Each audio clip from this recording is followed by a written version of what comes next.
الحمد لله نحمده ونستعينه ونستغفره ونؤمن به ونتوكل عليه ونعوذ بالله من شرور انفسنا ومن سيئات اعمالنا ومن يهده الله فلا مضل له ومن يضلل فلا هادي له واشهد ان لا اله الا الله وحده لا شريك له واشهد ان محمدا عبده ورسوله يا ايها الذين امنوا اتقوا الله حق تقاته ولا تموتن الا وانتم مسلمون يا ايها الناس اتقوا ربكم الذي خلقكم من نفس واحده وخلق منها زوجها وبث منها رجالا كثيرا ونساء واتقوا الله الذي تساءلون به والارحام ان الله كان لكم عليكم رقيبا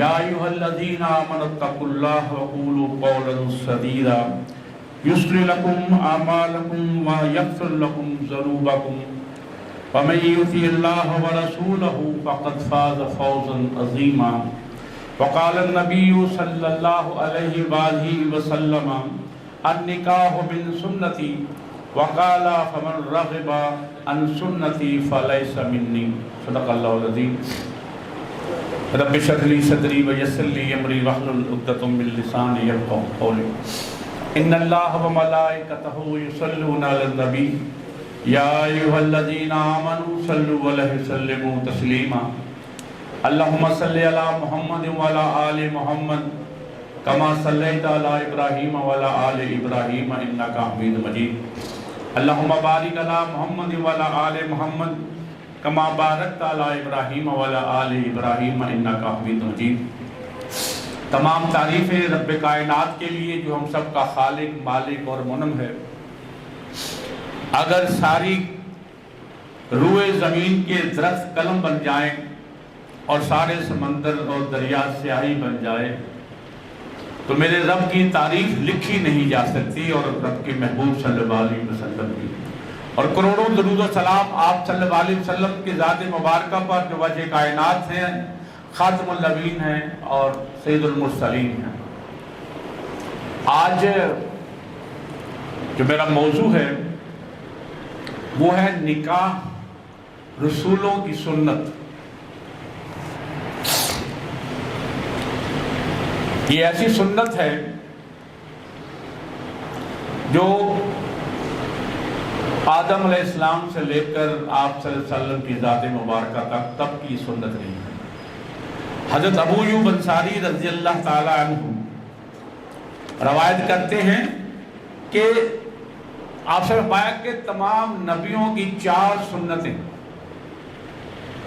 اس میں پہلا ہے نکاح، خوشبو، مسواک اور حیا۔ یہ یاد کر لیجئے کہ نبیوں کی جو سنتیں ہیں نکاح، مسواک، خوشبو اور حیا۔ اور یہ جو میں نے آپ کے سامنے نکاح کا خطبہ، یہ جن کے نکاح ہو چکے سب نے یہ سنا ہوگا، لیکن ایک کمی رہ جاتی ہے اس میں کہ ہم کیونکہ سب لوگ عربی کو نہیں جانتے بوجھتے تو ہم یہ نہیں سمجھتے کہ اس خطبے میں کیا ارشاد فرمایا گیا ہے۔ اور جو آیات ہیں، اللہ کے رسول صلی اللہ علیہ وسلم نے یہاں 4 آیتیں جو ہیں، ایک سورہ آل عمران کی 102 نمبر، سورہ النساء کی 1 نمبر اور سورہ احزاب کی 70 اور 71، یہ 4 آیتیں جو ہیں تلاوت فرمائیں، اور پھر آخر میں النکاح من سنتی فمن رغب عن سنتی فلیس منی۔ تو بات دراصل یہ ہے کہ یہ جو خطبہ ہوتا ہے، ہم جیسے آپ صلی اللہ علیہ وسلم نے یہ جو خطبہ ہر جمعے میں، عیدین میں بھی جہاں بھی ارشاد فرماتے تھے یہ خطبہ ارشاد فرماتے تھے، اور کیونکہ ہم عربی کو نہیں جانتے، یہاں اس عربی کے خطبے سے پہلے یہ میں آپ کے سامنے تقریر کر رہا ہوں۔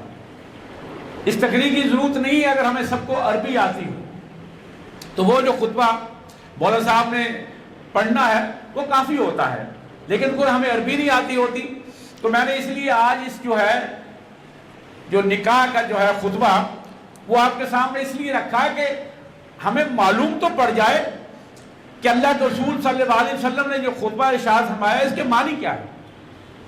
جب انسان کو معنی معلوم ہو تو عمل کرنا آسان ہو جاتا ہے. تو یہ جو میں نے آپ کے سامنے خطبہ پڑھا ہے اس کا ترجمہ سن لیجئے کہ سب تعریفیں اللہ تعالیٰ کے لیے ہیں. میں ڈیٹیل میں نہیں جاؤں گا کیونکہ ایک بات پہ یہاں کئی منٹوں بولا جا سکتا ہے. ہم اسی کی تعریف کرتے ہیں اور اسی سے مدد چاہتے ہیں اور اسی سے مغفرت چاہتے ہیں اور اس پر ایمان لاتے ہیں اور اسی پر بھروسہ کرتے ہیں اور اللہ کی پناہ چاہتے ہیں اپنے نفسوں کے شر سے اور برائیوں سے اپنے اعمال کی. اور جسے خدا ہدایت دے اسے کوئی گمراہ کرنے والا نہیں اور جسے گمراہ کر دے میرا رب اسے کوئی ہدایت دینے والا نہیں ہے. اور میں گواہی دیتا ہوں کہ اللہ کے سوا کوئی معبود نہیں, وہ تنہا ہے, اس کا کوئی شریک نہیں.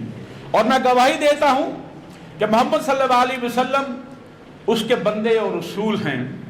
اور پہلی آیت مبارکہ جو آپ صلی اللہ علیہ وسلم تلاوت فرمایا کرتے تھے وہ آل عمران کی 102 نمبر ہے, ترجمہ ہے کہ اے ایمان والو اللہ سے ڈرو جیسے کہ حق ہے اس سے ڈرنے کا, اور ہرگز نہ موت آئے تم کو مگر اس حال میں کہ تم مسلم. یعنی کہ ہر ایمان والے سے یہ کہا گیا ہے کہ تم اللہ سے ڈرو, اس طرح ڈرو جس طرح ڈرنے کا حق ہے. یہ جب آیت مبارکہ آئی تو صحابہ تو پریشان ہو گئے کہ اللہ سے جو ڈرنے کا حق ہے ہم تو وہ ادا کر ہی نہیں سکتے. تو میرے رب نے پھر آسانی پیدا کر فرما دی کہ سورہ تغابن 16 نمبر آیت میں کہ فاتقوا اللہ ما استطعتم, اللہ نے فرمایا کہ اللہ سے ڈرتے رہو جہاں تک تمہارے بس میں ہے. یہ اللہ نے آسانی پیدا کر دی. اور پھر سورہ نساء میں فرمایا کہ اے انسانوں ڈرو اپنے رب سے جس نے پیدا کیا تم کو ایک جان سے اور پھر پیدا کیا اس سے جوڑا اور پھر اس سے پھیلائے دونوں سے بہت مرد اور عورتیں. اور ڈرتے رہو اس اللہ سے جس کا واسطہ دے کر تم ایک دوسرے سے سوال کرتے ہو, اور ڈرتے رہو رشتوں کی نزاکت سے. والارحام, بے شک اللہ تم پر ہر وقت نگہبان ہے. اور سورہ احزاب کی 70-71 کا ترجمہ ہے کہ اے ایمان والو ڈرتے رہو اللہ سے اور کہو بات ٹھیک ٹھیک سیدھی, اور درست کر دے گا اللہ تمہاری خاطر تمہارے اعمال اور معاف کر دے گا تمہاری خاطر تمہارے گناہ. اور جس نے اللہ اور رسول کی اطاعت کی اس نے بہت بڑی کامیابی حاصل کر لی. اور پھر فرمایا کہ نکاح میری سنت ہے اور جس نے میرے طریقے سے بے رغبتی کی وہ مجھ سے نہیں. اب دیکھیے اس میں ایک جو چیز کامن ہے میں آپ کے سامنے وہ رکھنا چاہتا ہوں کہ اس نکاح کے خطبے میں 4 آیتیں ہیں اور ان میں 5 مرتبہ تقوی کا ذکر ہے. 4 آیتیں اور 5 تک یہاں شادی کا ذکر ہو رہا ہے, اس کا خطبہ پڑھا جا رہا ہے. یہ بیسیکلی یہ بتلایا جا رہا ہے کہ یہ جو رشتہ قائم ہو رہا ہے اللہ سے ڈرو, اس کو قائم رکھنے کی کوشش کرو, اس میں قربانیاں دو, دوسروں کی اچھائیوں پر نظر رکھو اور برائیوں سے اگنور کر دو. یہ وہ چیز بتلانے والی ہے کیونکہ تقوی سے مراد کیا ہوتی ہے. یہ قرآن میں بار بار یہ تقوی کا لفظ جو آ رہا ہوتا ہے اس سے مراد ہے کہ بچنا ہر اس کام سے جو اللہ اور رسول نے منع فرما دیا ہے. حلال کو حلال جاننا اور حرام کو حرام جاننا. اور تقوی کا جو مادہ ہے وہ ہے واو کاف یا سے. وقا اس کے معنی ہے کسی کو بچانا, اور جب یہ اسے تقوی کا مطلب ہوتا ہے اپنے آپ کو بچنا ہر اس برائی سے, ہر اس گناہ سے, چھوٹا ہو یا بڑا, اپنے آپ کو بچا کے رکھنا کہ میرا رب مجھے دیکھ رہا ہے. وہ حدیث جبرائیل میں جو جبرائیل السلام انسانی شکل میں آئے اور اسلام کے بارے میں, ایمان کے بارے میں اور احسان کے بارے میں پوچھا تو آپ سے میں کہ احسان یہ ہے کہ جب تم نماز پڑھتے ہو تو یہ تصور کرو کہ تم اپنے رب کو دیکھ رہے ہو. اگر یہ ممکن نہیں ہے تو یہ تصور کرو کہ رب تمہیں دیکھ رہا ہے. یہ کیفیت جب انسان پہ ہوتی ہے کہ میں رب کی نظر میں ہوں، اور دوسرا یہ کہ میرے ہر اعمال نیک یہ کرامن کاتبین لکھ رہے ہیں، برا یہ لکھ رہے ہیں، اور یہ کہ میرا رب جو ہے وہ ہر چیز جاننے والا ہے، اس کے ان فرشتوں کے لکھنے کی ضرورت نہیں ہے، کیونکہ میرے رب نے اس کائنات کو بننے سے 50,000 سال پہلے قلم کو پیدا فرمایا اور قلم سے کہا لکھ. اس نے کہا یا اللہ کیا لکھوں؟ کہا کہ یہ مخلوق دنیا میں آنی ہے، قیامت تک کے لیے اس کی سب کی تقدیر لکھ دوں. یہ میرے رب نے لکھ دیا ہے ہر ایک کا، ہر مخلوق کا، پیدا ہونے سے لے کے مرنے تک. اور پھر جب قیامت کے روز ہم نے اٹھنا ہے، جہاں اللہ کا علم ہوگا وہ تقدیر لکھی لکھائی جو ام الکتاب میں موجود ہے، اور یہ کرامن کاتبین کا لکھے ہوئے رجسٹر ہوں گے، اور وہاں ہمارے عذاب اس بال سے لے کر ناخن تک اللہ نے اس کو زبان دے دینی ہے. یا یہ ہمارے حق میں بولیں گے یا ہمارے خلاف بولیں گے. تو لہٰذا یہ تقویٰ والی جو ہے صرف یہ بتلائے گی یہ 4 آیتوں میں، اور ہو رہا ہے نکاح. تو یہ احساس دلانے کی بات ہے کہ یہ جو کام ہو رہا ہے یہ بہت بڑا کام ہے. اس میں ایک ایک قدم پہ کہ 2 خاندان مل رہے ہیں، معاشرہ ڈیولپ ہونا ہے، اس سے ایک ایک بات کے اثرات گھر پہ اس کے پڑتے ہیں، پھر اس کے اثرات معاشرے میں جو ہے اثر پذیر ہوتے ہیں. تو لہٰذا یہی وہ چیز ہے بیسیکلی بتلانے والی. حضرت کعب عمر رحم اللہ سے حضرت عمر فاروق رضی اللہ تعالیٰ پوچھا کہ یہ تقویٰ کیا ہوتا ہے. انہوں نے بڑے خوبصورت انداز میں بتلایا تقویٰ یہ ہے کہ آپ ایک پگڈنڈی پر چل رہے ہیں، اس کے سب طرف کانٹے ہی کانٹے ہیں، اور آپ اپنا دامن بچا بچا کر ان کانٹوں سے چلنا، اسی کا نام تقویٰ ہے. یعنی کہ یہ انسانی جو زندگی ہے، دنیاوی زندگی، یہ پگڈنڈی ہے، اس کے 400 برائیاں ہیں جو وہ پھیلی ہوئی ہیں. ان تمام برائیوں سے بچ بچ کر نکل جانا یہی تقویٰ ہے. اور یہ جو کیفیت ہے نا تقوی کی، اللہ سے خوف کی، اللہ سے ڈرنے کی، یہ ہو تو اس طرح ہو جس طرح حضرت عمر فاروق رضی اللہ تعالیٰ فرماتے ہیں کہ اللہ سے خوف اتنا ہو کہ سارے لوگ جنت پہ چلے جائیں گے، لیکن مجھے اللہ سے ڈر ہے کہیں میں نہ رہ جاؤں. اور امید بھی اتنی ہونی چاہیے اپنے رب سے کہ اگر اللہ کہے کہ ایک جنت پہ جائے گا تو مجھے اللہ سے امید ہو کہ وہ میں ہوں. یہ خوف اور امید کی کیفیت یہ مومن پر ہر وقت طاری رہنی چاہیے. اور یہی وجہ ہے کہ قرآن نے جا بجا ہر چیز کو جو ہے تقویٰ سے منسوب کر دیا ہے. یعنی کہ انسان کی تخلیق کا جو مقصد حیات ہے وہ اس کا مقصد عبادت ہے، اور عبادت تمام کا مقصد جو ہے وہ تقویٰ ہے. اور سورہ بقرہ میں روزہ رکھنے کا مقصد بھی تقویٰ بتلایا ہے، حج کرنے کا مقصد بھی تقویٰ ہے، قربانی کرنے کا مقصد بھی تقویٰ ہے، مساجد بنانے کا مقصد بھی تقویٰ ہے، اور دوسروں سے عفو تجسس کا مقصد جو کرنا یہ بھی تقویٰ ہے. تو یاد رکھیے کہ یہی وہ چیز ہے بیسیکلی بتلانے والی کہ اللہ تبارک تعالیٰ نے اس نکاح میں، اس خطبے میں آپ صلی اللہ علیہ وسلم نے جو آیتیں بتائیں اس میں بار بار جو ذکر ہے وہ اسی ہے تقویٰ کا. اور یہ آپ سے فرمایا کہ نکاح جو ہے ابن ماجہ کی حدیث ہے کہ یہ میری سنت ہے. میں نے عرض کیا کہ یہ تمام نبیوں کی بھی سنت رہی ہے، نکاح، مسواک، خوشبو اور حیا. اور اسی طرح بخاری کی حدیث ہے، حضرت بن مالک رضی اللہ تعالیٰ روایت کرتے ہیں کہ 3 اصحاب، حضرت علی بن ابو طالب رضی اللہ تعالیٰ عنہ، حضرت عبداللہ بن عمر بن عاص رضی اللہ تعالیٰ عنہ، حضرت عثمان بن مظعون رضی اللہ تعالیٰ عنہ، یہ نبی کریم صلی اللہ علیہ وسلم کے ازواج مطہرات کے گھروں کی طرف آپ کی عبادت کے متعلق پوچھنے کے لیے تشریف لے گئے.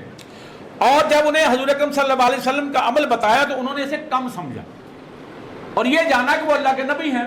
اللہ نے اس کی اگلی پچھلی ساری لذشیں جو ہے وہ معاف فرما دی ہیں. تو اس میں سے ایک نے کہا کہ میں آج سے ہمیشہ رات بھر نماز پڑھتا رہوں، سونا نہیں ہے. دوسرے نے کہا کہ میں نکاح نہیں کروں گا. تیسرے نے کہا کہ میں ہمیشہ روزے سے رہا کروں گا. جب آپ سب کو معلوم ہوا تینوں کو بلا لیا اور فرمایا کہ تم نے یہ باتیں کی ہیں، اور تینوں نے کہا کہ یا رسول اللہ ہم نے یہ باتیں کی ہیں. تو آپ فرمایا کہ سن لو، اللہ کی قسم اللہ رب العزت سے میں تم سب سے زیادہ ڈرنے والا ہوں اور میں تم سب سے زیادہ پرہیزگار ہوں. میں روزے بھی رکھتا ہوں، افطار بھی کرتا ہوں، نماز بھی پڑھتا ہوں، رات کو سو بھی جاتا ہوں، اور میں عورتوں سے نکاح بھی کرتا ہوں۔ میرے طریقے سے جس نے بے رغبتی کی وہ مجھ سے نہیں، فمن رغب عن سنتی فلیس منی، یہ اسی خطبے کا حصہ بھی ہے۔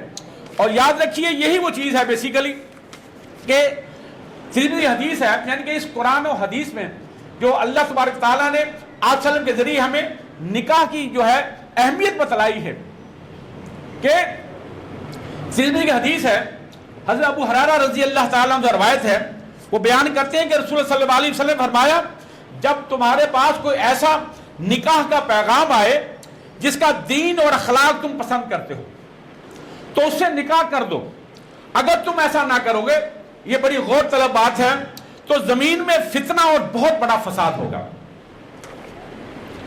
اور بیٹی بیٹے کے نکاح میں کفایت کو نظر انداز نہیں کرنا چاہیے، لیکن یہ یاد رکھا جائے کہ کفایت زیادہ معتبر صرف دین کے اعتبار سے ہونی چاہیے۔ مثال کے طور پر حضرت سیدنا عبد الرحمن بن عوف رضی اللہ تعالیٰ عنہ، یہ ایک مالدار بھی تھے، سرمایہ دار بھی تھے، اور ان کی بہن کی شادی کن سے ہوئی؟ حضرت بلال حبشی رضی اللہ تعالیٰ عنہ سے۔ اور خود نبی کریم صلی اللہ علیہ وسلم کی پھوپھی زاد بہن حضرت زینب بنت جحش رضی اللہ تعالیٰ عنہ کی نکاح آپ کے غلام سے، منہ بولے بیٹے بھی تھے، متبنہ بھی تھے، حضرت زید بن حارثہ رضی اللہ تعالیٰ سے کرایا تھا، جو کہ غلام تھے اور آپ کے متبنہ بھی تھے۔ تو نیز چھوٹی بڑی عمر کا بھی اعتبار نہیں کرنا چاہیے۔ میں آپ کے سامنے مثال آپ صلی اللہ علیہ وسلم کی زندگی سے دینا چاہتا ہوں۔ آپ صلی اللہ علیہ وسلم کی جب عمر مبارک 25 سال تھی تو آپ صلی اللہ علیہ وسلم نے حضرت خدیجہ کبریٰ رضی اللہ تعالیٰ نے نکاح فرمایا جب ان کی عمر کتنی تھی؟ 40 سال۔ اور اس سے پہلے جو روایتیں ہیں کہ حضرت خدیجہ کے 3 نکاح ہو چکے تھے۔ ایک روایت میں یہ ہے کہ ابو حالہ بن بناز تمیمی، ان سے 2 لڑکے تھے، ایک کا نام حالہ تھا، دوسرا کا ہند تھا۔ ہند صاحب یہ پہلے فوت ہو چکا تھا، اور حالہ سے بہت ساری جو ہے احادیث مروی ہیں جس میں آپ صلی اللہ علیہ وسلم کے چہرے مبارک کے بارے میں بھی ہیں۔ اور اس کے بعد کے ابو حالہ کے فوت ہونے کے بعد عتیق بن عابد مخزومی سے حضرت خدیجہ کا نکاح ہوا، ان سے ایک بیٹی جس کا نام ہند تھا۔ اور عتیق کی وفات کے بعد جو کمزور روایت ہے کہ سیفی بن امیہ ان کے چچا زاد تھے، ان سے نکاح ہوا، یہ کمزور ہی۔ اور چوتھا جو ہے آپ صلی اللہ علیہ وسلم کی ذات مبارکہ سے جو وہ شرف زوجیت ہوا، اور تمام اولاد جو ہے حضرت خدیجہ کبریٰ رضی اللہ کے بطن سے ہوئی، سوائے ایک کہ حضرت ابراہیم رضی اللہ تعالیٰ عنہ، حضرت ماریہ قبطیہ رضی اللہ تعالیٰ کے بطن سے تھا۔ اور آسر کے جو سارے اولاد ہیں حضرت قاسم رضی اللہ تعالیٰ عنہ، حضرت عبداللہ رضی اللہ تعالیٰ عنہ، حضرت زینب رضی اللہ تعالیٰ عنہ، حضرت رقیہ رضی اللہ تعالیٰ عنہ، حضرت ام کلثوم رضی اللہ تعالیٰ عنہ، اور حضرت فاطمہ الزہرا رضی اللہ تعالیٰ عنہ۔ اور آپ صلی اللہ علیہ وسلم نے حضرت خدیجہ کبریٰ رضی کی وفات کے بعد حضرت سودا رضی اللہ شادی کی، اپنی بیٹیاں دونوں ام کلثوم اور حضرت فاطمہ چھوٹی تھی۔ اور اس کے بعد آپ نے حضرت عائشہ رضی اللہ تعالیٰ عنہ کی عمر 9 سال تھی، نکاح فرمایا، اور آپ صلی اللہ علیہ وسلم کی عمر مبارک 54 سال تھی۔ اسی طرح بیٹے کے لیے فرمایا کہ سہل بیوی چنو، یہ بخاری، مسلم، ابو داؤد اور احمد کی حدیث ہے۔ حضرت ابو ہریرہ رضی اللہ تعالیٰ عنہ روایت کرتے ہیں کہ اللہ کے رسول صلی اللہ علیہ وسلم نے ارشاد فرمایا عورت سے 4 چیزوں کی وجہ سے نکاح کیا جاتا ہے۔ پہلا اس کے مال، اس کے حسب نسب، تیسرا اس کی خوبصورتی، اور چوتھا ہے دین کی وجہ سے۔ اور فرمایا کہ پس تیرے ہاتھ خاک آلود ہوں، تو دین والی بات کو ترجیح دے۔ مال، حسب نسب اور خوبصورتی کی بجائے دین کو ترجیح دینی چاہیے۔ آج ہم دیکھتے ہیں کہ ہمارے معاشرے میں بہت ساری بیماریوں، بدکاری کی وجہ یہ ہے کہ ہم نے نکاح کو اتنا مشکل کر دیا ہے کہ غریب آدمی ایک نکاح بیٹی کا کرتا ہے تو 10 سال اس کا قرض نہیں اترتا، کیونکہ اس کو جہیز کی لعنت سے دوچار ہونا پڑتا ہے۔ جبکہ اسلام میں، یاد رکھیے ذرا بات غور سے سنیے میری، کہ اسلام میں نہ بارات کا کنسپٹ ہے نہ جہیز کا کنسپٹ ہے۔ لڑکے والے نے سارا یہ انتظام کرنا ہوتا ہے، اور ولیمہ ہے اسلام میں۔ اور یہ دیکھیے کہ آپ صلی اللہ علیہ وسلم نے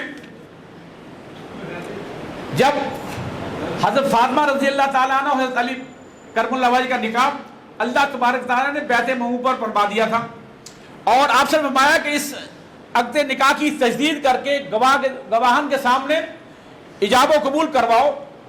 تو پھر یہاں آپ صلی اللہ علیہ وسلم نے حضرت علی، ان کے پاس تو کچھ تھا ہی نہیں، انہوں نے اپنی ایک زرہ تھی 480 درہم میں حضرت عثمان غنی رضی اللہ تعالیٰ نے خرید لی، اور پھر وہ 480 درہم بھی دے دیے اور زرہ بھی واپس کر دی، اور آپ سے نے اس رقم سے خوشبو خریدی 2/3 اور 1/3 سے جو ہے وہ شادی کا سامان اور ولیمہ کیا۔ اور اس وقت حضرت اسماء بنت ابو بکر فرماتی ہیں کہ یہ اس وقت کا سب سے بہترین ولیمہ تھا، کہ جس میں جو ہے دسترخوان پر پنیر تھا، کھجور تھی، جو کی روٹی تھی اور گوشت تھا۔ اور اسی طرح حضرت عبداللہ بن عوف رضی اللہ تعالیٰ عنہ مسجد نبی میں ملے تو ان کے کپڑوں پر خوشبو کا نشان لگا ہوا تھا۔ آپ سے پوچھا عبدالرحمن شادی کر لی؟ یا سوچا میں نے شادی کر لی، تو حق مہر کیا دیا؟ کہا کہ ایک کھجور کی جو گٹھلی ہے اس کے برابر سونا دیا۔ آپ سے کہا کہ ولیمہ ضرور کر لینا، چاہے ایک بکری کا کر لینا، ولیمہ اسلام میں ہے۔ اور آج ہم جو ہے یہ بارات اور یہ جہیز کی شکل میں اس طرح ہماری جو اتنی لوازمات ہم کر دیتے ہیں کہ ہم نے اس نکاح کو مشکل کر دیا، تو ہمارے معاشرے میں بدکاریاں جو ہیں وہ عام ہو گئی۔ اور دوسرا یہ ہے کہ جب ہماری اولاد بالغ ہو جاتی ہے، اس قابل ہو جاتی ہے، تو وہ واجب بن جاتی ہے ماں باپ کے لیے جب اس کا نکاح نہ کریں۔ تو یہی وہ چیز بتلانے والی ہے کہ اللہ تبارک تعالیٰ نے اسی لیے ان آیتوں میں فرمایا کہ اللہ سے ڈر کر رہا کرو۔ یہ جو رشتے ہیں بڑے یہ نازک رشتے ہوا کرتے ہیں، اور انہی رشتوں کو جو ہے وہ بتلایا گیا کہ قائم و دائم رکھنا ہے۔ تو قرآن سورہ اعراف میں آتا ہے کہ والذین یصلون ما امر اللہ بہ ان یوصل ویخشون ربہم ویخافون سوء الحساب، کہ اور وہ جو ملاتے ہیں رشتوں کو جن کے بارے میں اللہ نے حکم دیا ہے، اور کہ انہیں کس طرح ملایا جائے، اور ڈرتے ہیں اپنے رب سے اور خوف رکھتے ہیں سخت حساب کا، اس حساب سے کہ یہ جو رشتے ہیں کہیں ٹوٹ نہ جائیں۔ اس لیے سب سے زیادہ اسلام میں جو ہے وہ صلہ رحمی کو زور دیا ہے۔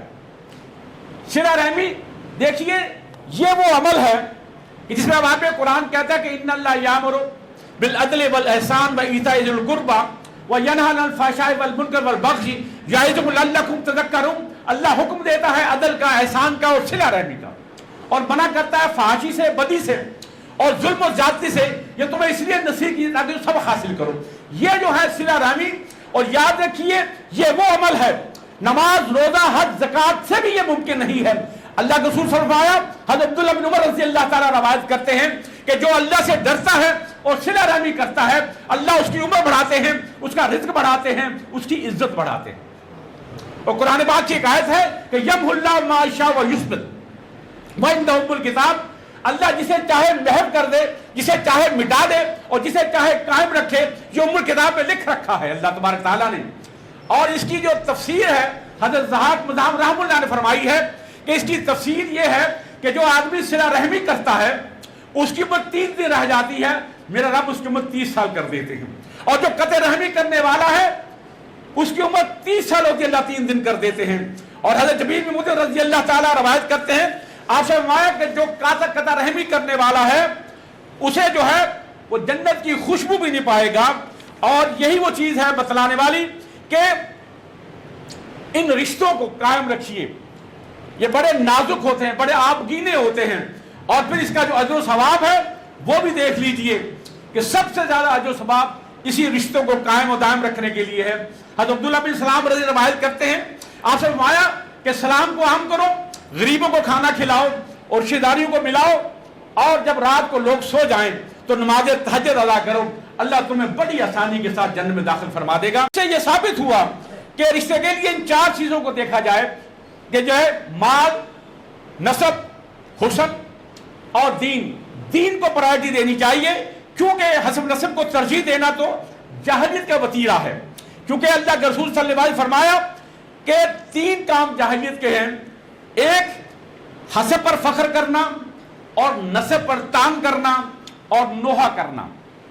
ابن ماجہ کی حدیث ہے، حضرت ثوبان رضی اللہ تعالیٰ عنہ روایت کرتے ہیں کہ اللہ کے رسول صلی اللہ علیہ وسلم نے ارشاد فرمایا تم میں ہر ایک کو شکر گزار دل، ذکر کرنے والی زبان، امور آخرت پر مددگار مومنہ بیوی حاصل کرنے کی کوشش کرنی چاہیے.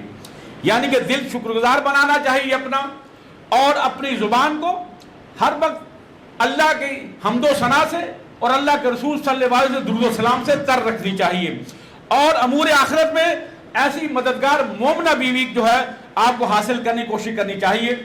اور صحیح مسلم کی حدیث ہے، حضرت عبداللہ بن عمر رضی اللہ تعالیٰ عنہ روایت کرتے ہیں کہ اللہ کے رسول صلی اللہ علیہ وسلم نے ارشاد فرمایا کہ دنیا ساری کی ساری فائدہ اٹھانے کی چیز ہے، اور دنیا کا بہترین سامان صالح بیوی ہے.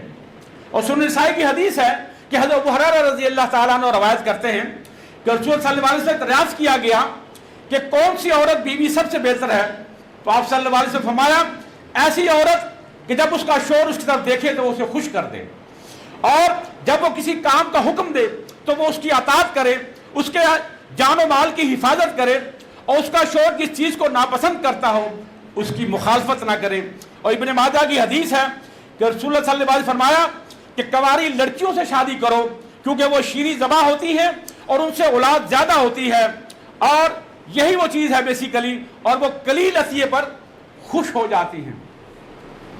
ابو داؤد کی حدیث ہے، حضرت موقع بن اسار رضی اللہ تعالیٰ روایت ہے کہ ایک آدمی نبی کریم صلی اللہ علیہ وسلم کی خدمت اقدس میں حاضر ہوا اور عرض کیا کہ میں نے ایک خوبصورت حسب نسب والی عورت کو پسند کیا ہے مگر وہ بچے نہیں جنتی، کیا میں اس سے نکاح کر لوں؟ آپ فرمایا کہ نہیں. وہ دوسری مرتبہ ہی آیا، اس نے پھر یہی جملہ کہا تو آپ نے کہا نہیں. وہ تیسری مرتبہ آیا تو آپ سے فرمایا کہ نہیں. آپ نے پھر ارشاد فرمایا کہ تم بہت محبت کرنے والی اور بہت بچے جننے والی خواتین سے نکاح کرو، کیونکہ روز قیامت میں تمہاری کثرت کے باعث امت پر فخر کروں گا. اسی طرح صحیح احمد کی حدیث ہے، حضرت سعد بن ابی وقاص رضی اللہ تعالیٰ عنہم روایت کرتے ہیں کہ اللہ کے رسول صلی اللہ علیہ وسلم نے ارشاد فرمایا تین چیزیں اولاد آدم کی خوش بختی ہے، تین چیزیں ابن آدم کے لیے خوش بختی سے ہیں اور تین بد بختی سے. جو خوش بختی سے ہیں وہ تین کون سی ہیں؟ نمبر ایک صالح بیوی، صالح رہائش، صالح سواری. یہ ہے وہ خوش بختی. کسی نے اپنے آپ کو جانچنا ہو کہ میں کیسا خوش بخت ہوں تو یہ تین چیزوں کے بارے میں دیکھ لے کہ صالح بیوی، صالح رہائش اور سواری ہے. اور فرمایا کہ تین چیزیں اولاد آدم کی بدبختی سے ہیں، بری بیوی، بری رہائش اور بری سواری. ابن ماجہ کی حدیث ہے کہ حضرت انس بن مالک رضی اللہ روایت ہے کہ اللہ کے رسول صلی اللہ علیہ وسلم نے ارشاد فرمایا کہ جو عورت 5 نمازیں ادا کرے، رمضان کے روزے رکھے، اپنی شرمگاہ کی حفاظت کرے، اپنے شوہر کی اطاعت کرے، اسے روز قیامت کہا جائے گا کہ جنت کے 8 دروازوں سے جس سے چاہے داخل ہو جائے. 4 چیزیں، نماز 5 پڑھتی ہو، روزے رکھتی ہو، اپنی عفت کی حفاظت کرتی ہو اور اپنے خاوند کی اطاعت کرتی ہو، تو اسے جنت کے 8 دروازے پکاریں گے. اور آپ سب یہ بھی ارشاد مبارک ہے کہ اگر دوسرا سجدہ جائز ہوتا تو میں بیوی کو کہتا کہ خاوند کو سجدہ کرے، لیکن یہ سجدہ یہ بھی جائز نہیں ہے. اسی لیے جو ہے یہ وہ چیزیں ہیں جو ہم دیکھتے ہیں کہ آپ صلی اللہ علیہ وسلم کی بعثت سے پہلے دور جاہلیت میں، میں یہ آخری حدیث آپ کے سامنے رکھنا چاہتا ہوں، یہ بخاری کی حدیث ہے اور اما عائشہ رضی اللہ تعالیٰ عنہ یہ کیونکہ بخاری میں ہے، اس میں بہت سارے الفاظ ہیں جو میری زبان سے ادا ہوتے بڑے مشکل ہوتے ہیں، لیکن مجبوری ہے، اسی طرح آپ کے سامنے رکھنا چاہوں گا. یہ صحیح بخاری کتاب النکاح میں ہے. اما عائشہ روایت کرتی ہیں کہ دور جاہلیت میں نکاح کی 4 صورتیں تھیں. یہ چاروں میں آپ کے سامنے رکھنا چاہتا ہوں. پہلی ایک تو وہی ہے جو آج کل ہمارے ہاں موجود ہے کہ ایک آدمی دوسرے آدمی کو اس کی زیر ولایت جو ہے لڑکی کے لیے نکاح کا پیغام دیتا ہے اور منظوری کے بعد مہر دے کر اس نکاح کر لیتا ہے. دوسرا نکاح اسے کہتے ہیں نکاح استبضاء. یہ ہندوؤں میں بھی بیسیکلی اس کی ایک شکل اس طرح کی موجود ہے. دوسری صورت یہ تھی نکاح کی کہ عورت جب حیض سے پاک ہوتی، یہ کتنی اخلاق سے گری ہوئی بات ہے، تو اس کا شوہر کہتا کہ فلاں شخص کے پاس جا، اسے اس کی شرمگاہ حاصل کر، اور شوہر اس سے الگ سے الگ رہتا، اس کے قریب نہ جاتا، یہاں تک کہ وہ واضح ہو جاتا کہ جس آدمی نے شرمگاہ حاصل کی تھی اس سے حمل ٹھہر گیا ہے. جب حمل واضح ہو جاتا تو اس کے بعد اگر شوہر چاہتا تو اس کے عورت کے پاس جاتا یا نہ جاتا. ایسا اسی لیے کیا جاتا تھا کہ لڑکا شریف ہو، باکمال ہو. ذرا تصور کیجئے ان لوگوں کی ذہنیت کا. اور اس نکاح کو نکاح استبضاء کہا جاتا تھا. یہ نکاح ہندوؤں میں نیوگ نام سے جو ہے موجود ہے. اور تیسرا نکاح کی تیسری صورت یہ تھی کہ 10 آدمیوں سے کم. یہ بھی واہیات بات ہے کہ 10 سے کم ایک جماعت اکٹھا ہوتی اور سب کے ساتھ ایک ہی عورت کے پاس جاتے اور بدکاری کرتے. اور جب وہ عورت حاملہ ہو جاتی اور بچہ پیدا ہوتا تو پیدائش کے بعد چند روز بعد عورت سب کو بلاتی اور سب کو آنا پڑتا اور کسی کی مجال نہ تھی کہ کوئی نہ آئے. اس کے بعد عورت کہتی کہ آپ لوگوں کا جو معاملہ تھا وہ تو آپ لوگوں کو جانتے ہیں، اب میرے بطن سے جو بچہ پیدا ہوا ہے، اے فلاں یہ تیرا بیٹا ہے. اور وہ عورت اس سے جس کا نام لیتی اسے اس کا لڑکا ماننا پڑتا تھا. چوتھا نکاح یہ تھا کہ بہت سے لوگ اکٹھے ہوتے اور کسی عورت کے پاس جاتے، وہ اپنے پاس کسی آنے والے کو انکار نہ کرتی. یہ طوائفہ ہوا کرتی تھی جو اپنے دروازوں پر جھنڈیاں لگا کر رکھتی تھی تاکہ یہ نشانی کام کرے، اور جو ان کے پاس جاتا بے دھڑک جاتا. جب ایسی عورت حاملہ ہوتی اور بچہ پیدا ہوتا اور سب لوگ اس کے پاس جمع ہوتے اور ایک کیفہ شناس کو بلایا جاتا. کیفہ شناس اپنی رائے کے مطابق اس لڑکے کو جس شخص کے ساتھ ملحق کر دیتا وہ لڑکا اس شخص کا تصور ہوتا اور اسی کا کہلاتا، اور وہ اس سے انکار نہیں کر سکتا تھا. اور جب اللہ تعالیٰ نے آپ صلی اللہ علیہ وسلم مقبول فرمایا تو جاہلیت کے تمام نکاح جو ہے یہ منہدم کر دیے گئے اور صرف اسلامی نکاح باقی رہا جو آج ہم میں رائج ہے. اللہ تعالیٰ سے دعا ہے کہ اللہ تعالیٰ ہمیں قرآن کو پڑھنے، سمجھنے، عمل کرنے کی توفیق عطا فرمائے. اور آپ صلی اللہ علیہ وسلم کی زبان مبارک سے جو ایک ایک لفظ نکلا ہے وہ حق ہے، سچ ہے، ہمارے لیے حجت ہے. اور آپ صلی اللہ علیہ وسلم کے صحابہ صحابیات جو روشنی کے مینار ہیں، اللہ ان کی مطالعہ کرنے کی توفیق عطا فرمائے. اور اس کے ساتھ ساتھ اہل بیت کی محبت ہمارے دلوں میں پیدا فرمائے تاکہ ہمارے دلوں میں اور دماغوں پر جو زنگ چڑھ گیا اتر جائے اور اللہ ہمارا صراط میں چلنا آسان فرما دے. ایک اعلان سن لیجئے کہ جماعت اسلامی جو ہے یہ فلسطین پہ جو ظلم ڈھایا جا رہا ہے، ہزاروں بچے عورتیں مرد جو ہیں وہ لقمہ اجل بن گئے ہیں، شہادت نصیب ہو چکی ہے انہیں، کھانے پینے دوائیاں ان کا علاج سے بیچارے وہ محروم ہیں. تو جماعت اسلامی پاکستان نے اور خدمت تمام لوگوں نے تمام پاکستان میں ایک جھولی پھیلاؤ جو مہم رکھی ہے. اسی سلسلے میں آپ لوگوں سے گزارش ہے کہ اس فلسطین فنڈ میں دل کھول کر جو ہے اپنا عطیہ دیجیے. اللہ تبارک تعالی ہم سب کا حامی و ناصر ہو اور اس عمل کو ہمارا آنکھ کا توشہ بنا دے. جزاک اللہ، افسر جزا وما لنا بلاغ.